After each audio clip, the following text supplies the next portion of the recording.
우리나라는 반도체 강국입니다. 우리나라 전체 수출에서 반도체가 차지하는 비중은 20%나 됩니다.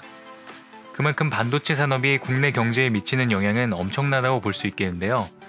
그렇다면 대체 이 반도체란 무엇이고 어떤 시장으로 나누어지며 단기적 시장 전망은 어떠한지 반도체 시장의 전체적인 기본 개념에 대해서 정리해보는 시간을 갖도록 하겠습니다.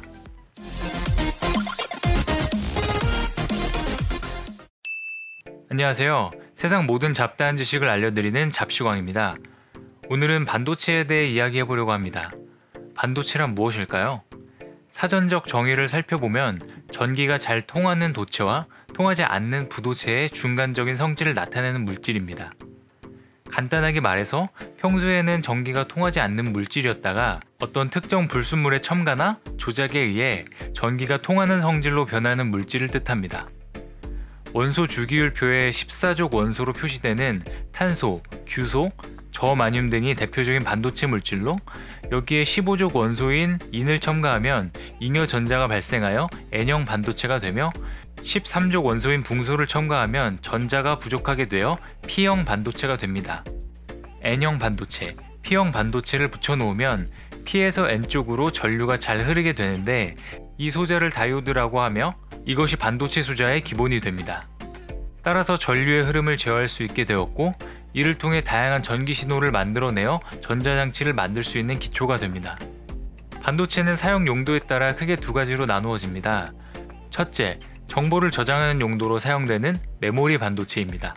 D램, S램, 낸드 플래시 등이 메모리 반도체에 속합니다.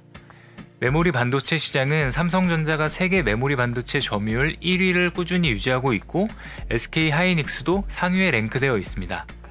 둘째로 연산, 논리작업 등과 같은 정보 처리 용도로 사용되는 비메모리 반도체입니다. CPU, 멀티미디어 반도체, 마이크로 프로세서 등이 비메모리 반도체에 속합니다. 비메모리 반도체 시장은 인텔, 퀄컴과 같은 CPU 칩을 생산하는 업체들이 거의 독점하고 있습니다. 우리나라에서 수출하는 반도체의 대부분은 메모리 반도체입니다. 삼성전자, SK 하이닉스 같은 회사들이 전 세계 메모리 반도체 시장의 절반 이상을 점유하고 있습니다. 메모리 반도체 시장의 주력 상품은 크게 D램과 낸드 플래시입니다. 먼저 D램은 쉽게 생각하면 컴퓨터에 장착하는 메모리입니다. 전원 공급이 되면 아주 빠른 속도로 데이터를 읽고 쓸 수 있습니다. 하지만 전원 공급이 중단되면 데이터가 날아가게 됩니다.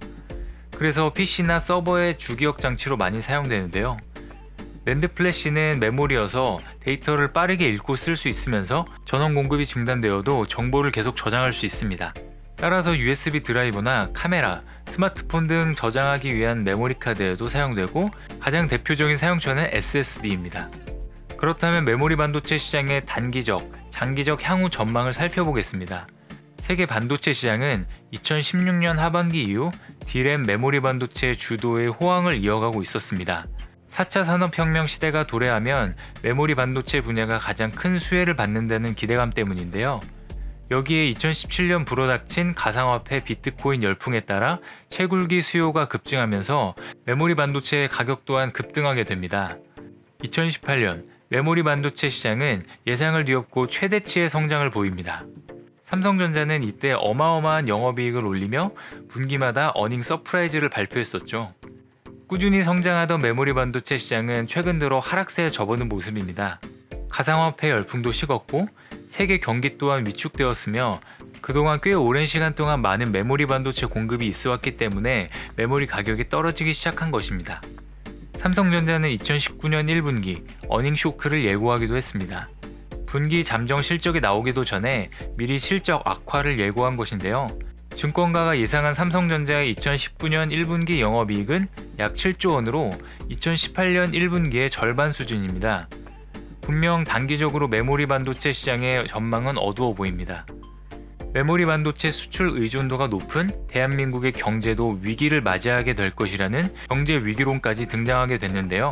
하지만 장기적인 관점으로 보자면 곧 5G 서비스가 상용화되고 4차 산업혁명이 가속화된다면 인공지능, 사물인터넷, 빅데이터, 클라우드 데이터 센터 등 4차 산업혁명의 주요 산업들이 데이터를 다루고 있기 때문에 이를 처리하고 저장할 수 있는 낸드 플래시를 이용한 SSD와 D램의 수요가 폭발적으로 증가할 수밖에 없다는 게 전문가들의 공통된 의견입니다.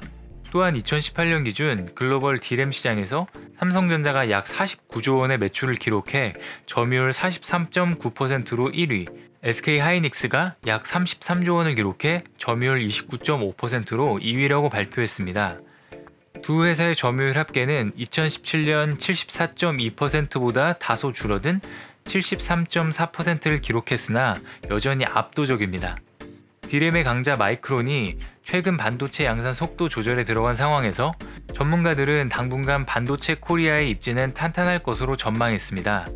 결론적으로 메모리 반도체 시장 위기에 따른 대한민국 경제 위기로는 아직 시기상조라는 생각이 듭니다. 하지만 메모리 반도체의 불황이 삼성이라는 거대 기업에게 어닝 쇼크를 안겨주고 나아가 대한민국의 경제 위기론까지 나온다는 것은 그만큼 한 가지 산업에 과하게 의존하고 있다는 이야기겠죠. 따라서 삼성전자는 최근 비메모리 반도체 사업 진출, 차량용 반도체 개발을 통해 반도체 시장의 다양화를 추구하고 있습니다. SK하이닉스도 메모리 반도체 기술의 핵심 경쟁력인 공정 미세화와 수율 향상 등을 통해 원가 절감을 모색하면서 올해 2세대 10나노급 D램을 양산하면서 3세대까지 올해 안에 상용화시키겠다고 밝혔습니다. 또한 2019 OCP 글로벌 서밋에서 차세대 기업용 SSD 표준으로 예정된 ZNS SSD 솔루션을 시연하는 등 위기 돌파를 위한 다양한 노력을 하고 있습니다. 이렇게 국내 메모리 반도체 기업들은 호황과 불황을 오가는 혼란스러운 시장 상황 속에서 생존을 위한 기술 경쟁을 벌이고 있습니다. 4차 산업혁명의 핵심 아이템이자 대한민국 수출 효자 품목인 메모리 반도체 시장, 한국 기업들의 활약을 지켜봐야 하겠습니다. 시청해주셔서 감사합니다. 더 많은 잡다한 지식들을 알고 싶으시다면 구독과 좋아요를 눌러주시면 감사하겠습니다.